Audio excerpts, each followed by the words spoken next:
बिस्मिल्लाहिर्रहमानिर्रहीम। अस्सलाम वालेकुम। उम्मीद है आप ठीक होंगे, खैरियत से होंगे। तैयब लोच फिर से आपकी खिदमत में हाजिर है जी। आज जो हम डिस्कस करने लगे हैं वो हुकूमत की जानिब से तहरीक इंसाफ के ख़िलाफ़ कानूनी कार्रवाई करने से मुतल्लिक दरख्वास्त की समात से मुतल्लिक है। और जैसा कि मैं आपको बताता चलूँ कि गुज़िश्ता रोज़ सुप्रीम कोर्ट ने Islamabad high court bar association की दरख्वास्त के ऊपर जो सियासी टम्परेचर पीक पे था उसको कूल डाउन करने के लिए या उसको जो है वो एक आप समझ सकते हैं कि कम करने के लिए अपना किरदार अदा करने की कोशिश की। और उस हवाले से सुप्रीम कोर्ट की जानिब से वाज़े तौर के ऊपर हुक्म दिया गया था और इवन कि जगह का तयन जो है वो अटारनी जनरल की मुखालफत के बावजूद ख़ुद सुप्रीम कोर्ट ने की। और सुप्रीम कोर्ट ने तहरीक इंसाफ के वकील बाबर अवान से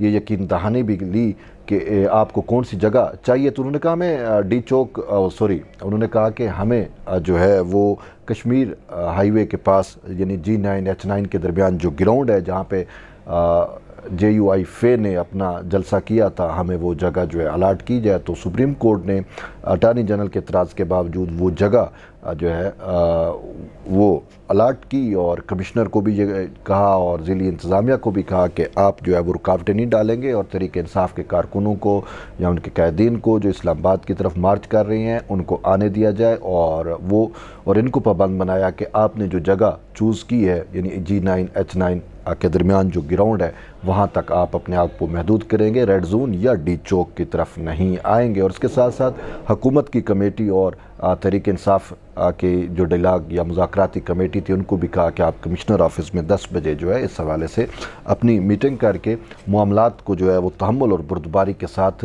जो है इनको सर अंजाम दे। तो यूँ सुप्रीम कोर्ट की जानिब से एक बड़ा हुक्म जो है वो कल दिया गया और हुकूमत ने उस हुक्म पर इम्प्लीमेंट करते हुए अमल दरामद करते हुए जो रुकावटें थी वो हटाई और इमरान खान और तहरीक इंसाफ का जो मार्ग था उसको इस्लामाबाद में दाखिल होने की इजाज़त दी।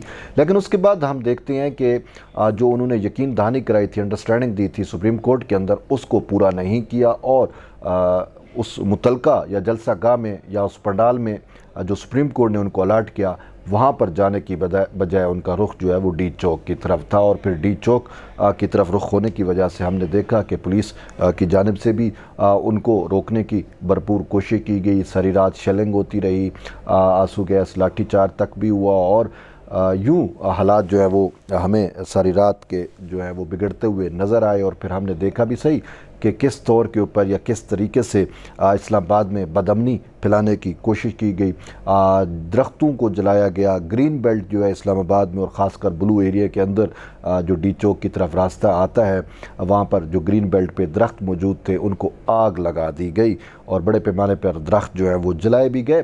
ताम इस सारी सूरत हाल के पेश नज़र रात को ही जो हुकूमत की जानिब से सुप्रीम कोर्ट से इस्तदा की गई कि वो इस हवाले से जो है वो अपना हुक्म दें, क्योंकि जो यकीन दहानी PTI ने की है वो उस पर पूरा नहीं उतर रही।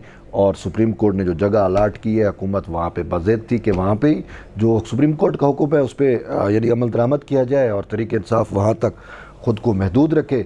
लेकिन हमने देखा कि तहरीक इंसाफ ने महदूद करने की बजाय जहाँ पे उनको इनके लिए रिस्ट्रिक्शंस थी यानी डी चौक की तरफ, रेड जोन की तरफ बढ़े।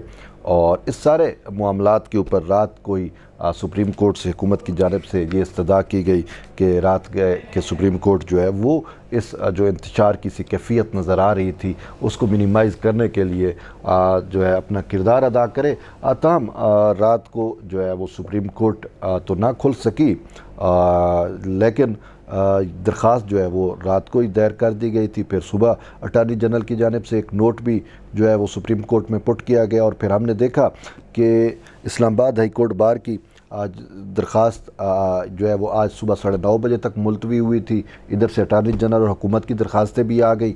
फिर उसके बाद हमने देखा कि 3 रुकनी बेंच जिसकी सरबराही जस्टिस एजाज़ुल एहसन ने गुज़िश्ता रोज़ की थी उसकी बजाय सुप्रीम कोर्ट ने फिर इस पूरे मामले के ऊपर लार्जर बेंच तश्कील दिया यानी चीफ जस्टिस की सरबराही में सुप्रीम कोर्ट का 5 रुकनी लार्जर बेंच जो है वो तकरीबन 11:30 बजे उसने इस पूरे मामले पर समात का जो है वो आगाज़ किया। और दौरान समात मैं आपको बताता चलूँ कि क्या कुछ हुआ। अटारनी जनरल जो है वो रोस्ट्रम पर आए और अटारनी जनरल ने गुज़िश्ता रोज़ का जो सुप्रीम कोर्ट का हुक्मनामा था G9 H9 में जलसागाह अलाट करने से मुतल्लिक, सियासी टेम्परेचर को कम करने से मुतल्लिक और पॉलिटिकल लीडर्स को जो सुप्रीम कोर्ट की जानिब से हुक्म दिया गया था कि वो अपने वर्कर्स को जो है वो समझाएं।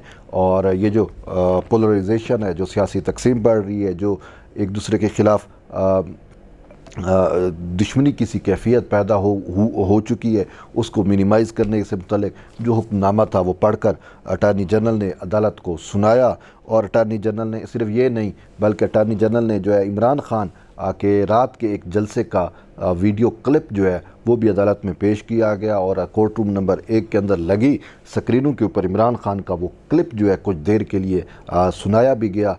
और उसमें इमरान खान वाज़े तौर के ऊपर कह रहे थे कि सुप्रीम कोर्ट के हुक्म पर रास्ते जो है वो अब खुल चुके हैं, लिहाजा आपने जलसागाह या वहाँ पर जाने के बजाय आप सबको जो है वो डी चौक की तरफ जाना है। तो यूँ इमरान खान ने ख़ुद सुप्रीम कोर्ट के फ़ैसले की जो है वो ख़िलाफ़ वर्जी की। और अटारनी जनरल का यही कहना था कि जो अंडरस्टैंडिंग सुप्रीम कोर्ट को दी गई थी उस अंडरस्टैंडिंग पे जो है इम्प्लीमेंट नहीं किया गया और जानकर जो है वो इम्प्लीमेंटेशन जो है वो नहीं हुई। और शायद इसी वजह से चीफ जस्टिस का एक रिमार्क्स अभी सोशल मीडिया पे बहुत वायरल है कि हो सकता है कि इमरान खान को सही तौर के ऊपर फ़ैसले से आगाह ना किया गया हो। बहरहाल अब ये कैसे हो सकता है, ये चीफ जस्टिस की अपनी जो है वो दनिस्त में जो है वो शायद ऐसा हो, लेकिन हकीकत जो है वो इसके बरक्स है, क्योंकि केस जो है वो मुसलसल मीडिया पे भी जो है वो रिपोर्ट हुआ और सारा कुछ। तो अगर खान साहब को किसी ने ना भी बतलाया हो तो मीडिया के ज़रिए तो वैसे ही पता चल जाता है। और आज के दौर में 21वीं सदी में हम रह रहे हैं तो ऐसी बात तो नहीं हो सकती। तब फिर जो है मैं आपको बताऊं कि अटारनी जनरल ने अदालत को बताया कि आर्टिकल 245 का भी इतलाक़ किया गया, फ़ौज को तलब किया गया, मामलात जो हैं वो कंट्रोल से बाहर निकल रहे थे, तो इसी वजह से फ़ौज के हवाले इस्लामाबाद को कर दिया गया। इसके साथ साथ उन्होंने वाज़े तौर के ऊपर जो है अदालत को ये बताया कि किस तरीके से तरीक़े इंसाफ ने जानबूझकर जो है वो तौहीन अदालत की है। और अदालती हुक्म जो अंडरस्टैंडिंग उन्होंने अदालत यानी कि दी थी सुप्रीम कोर्ट में, उसकी उन्होंने सरियन जो है वो ख़िलाफ़ वर्जी जो है वो की है। तो यूँ अटारनी जनरल ने अदालत से कार्रवाई के लिए इस्तदा की और कहा कि कानून की ख़िलाफ़ वर्जी करने के ऊपर, सुप्रीम कोर्ट के फ़ैसले को पामाल करने के ऊपर हमें इजाज़त दी जाए या सुप्रीम कोर्ट ख़ुद उनके ख़िलाफ़ कार्रवाई करे। और यूँ जो है वो चीफ जस्टिस ने वाज़े तौर के ऊपर कहा कि आपकी बात दुरुस्त है, हम बाद में इस मामले को जो है वो देख लेंगे, लेकिन आपकी ज़िम्मेदारी क्या बनती थी कि आपने वो निभाई है। अथॉरिटी जो है वो इंतज़ामिया के पास है, तो इंतज़ामिया को अपनी अथॉरिटी जो है या उसके लिए जो तमाम अवेलेबल रिसोर्सेज हैं या वसाइल हैं उनको इस्तेमाल करना चाहिए। फिर चीफ जस्टिस ने कहा कि मामलात हाथ से बाहर निकल गए हैं, ज़रूरी हुआ तो हम इस पर हुक्म जारी करेंगे।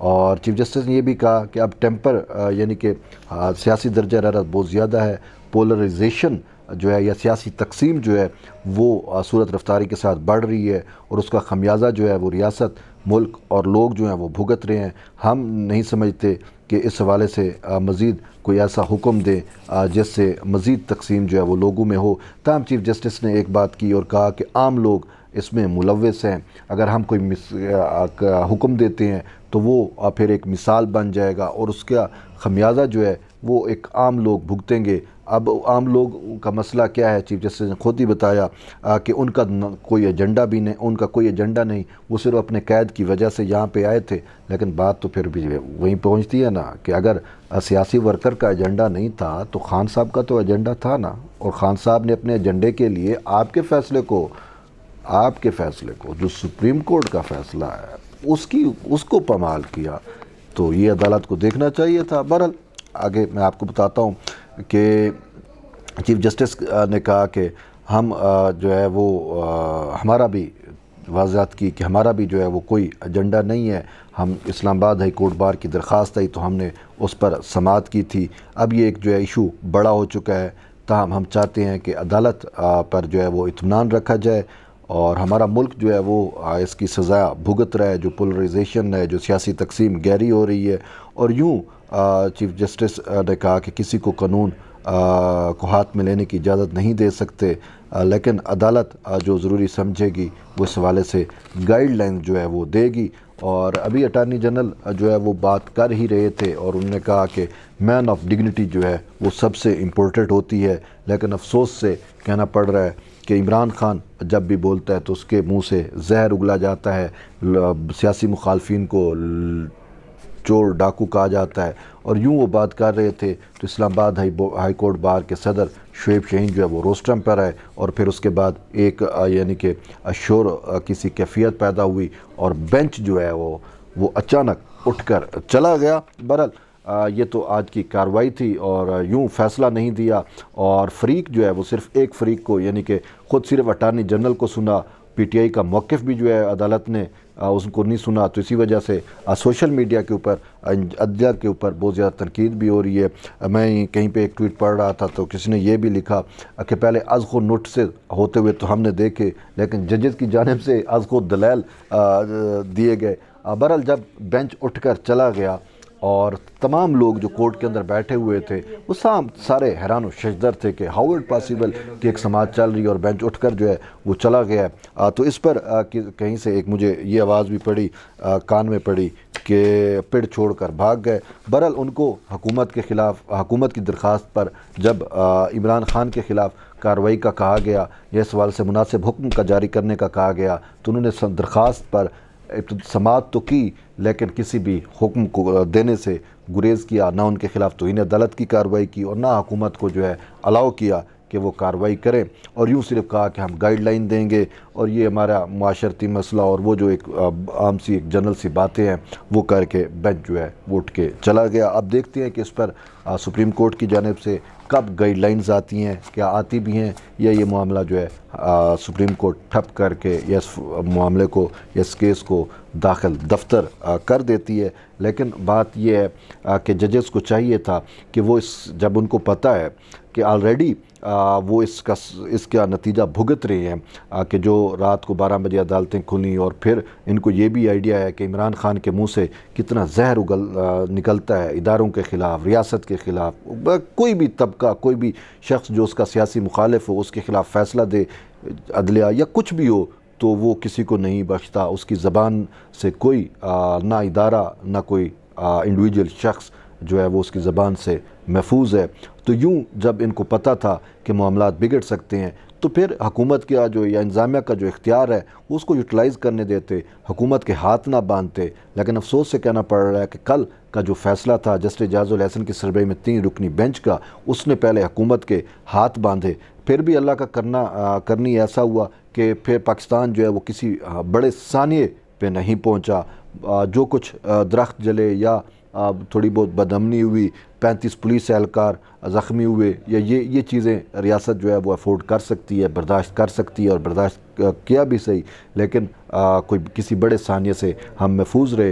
लेकिन अफसोस हमें ये इस बात का है कि जब अदलिया को इन सारी चीज़ों का इल्म है तो आप क्यों गैर ज़रूरी तौर के ऊपर दूसरों की डोमेन के अंदर जाके मुदाखलत करते हैं। और जो ही दरख्वास्त आती है उस पर अगर समाअत ना होती, कल बेंच ना बनता, उनको ये जगह एलोकेट ना करते और ये टोटल जो हुकूमत की डोमेन थी उस पर उसको छोड़ देते तो यूँ सुप्रीम कोर्ट की जो अब बदनामी हो रही है अब वो ना होती। और जिस तरीके से सोशल मीडिया के ऊपर या ओवरऑल सुप्रीम कोर्ट के ऊपर अब तनकीद के निश्तर चलाए जा रहे हैं वो यूँ ना चलते।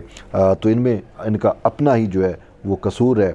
और फिर आपको जब पता है कि आपने जब एक चीज़ का तयन करके दे दिया, जब आपका हुक्म है, जब आपका आर्डर है कि आपने अपने आप को वहाँ पे तक लिमिटेड रखना है, H9G9 वाले जो ग्राउंड है, तो उस पर अगर तरीके इंसाफ ने यकीन दहानी के बावजूद वहाँ पे उन्होंने नहीं किया तो फिर आपको चाहिए था कि आप अपने फ़ैसले पे इम्प्लीमेंट कराते और इम्प्लीमेंटेशन ना होने की वजह से उसका जो है अजाला भी करते और फिर जो उस फ़ैसले पर जिन्होंने इम्प्लीमेंटेशन नहीं की उनके ख़िलाफ़ चलो और नहीं तो दिखाने के लिए कार्रवाई भी करते। लेकिन जज भी आप समझ चुके हैं कि अगर इन्होंने इमरान खान के ख़िलाफ़ या तहरीक इंसाफ के ख़िलाफ़ कोई ऐसा फ़ैसला दिया तो फिर उसकी जो ज़बान से गोलाबारी होगी अदलिया के ऊपर तो उससे फिर इनकी इज़्ज़त या इनकी अज़मत या इनका वक़ार जो है वो महफूज नहीं रहेगा।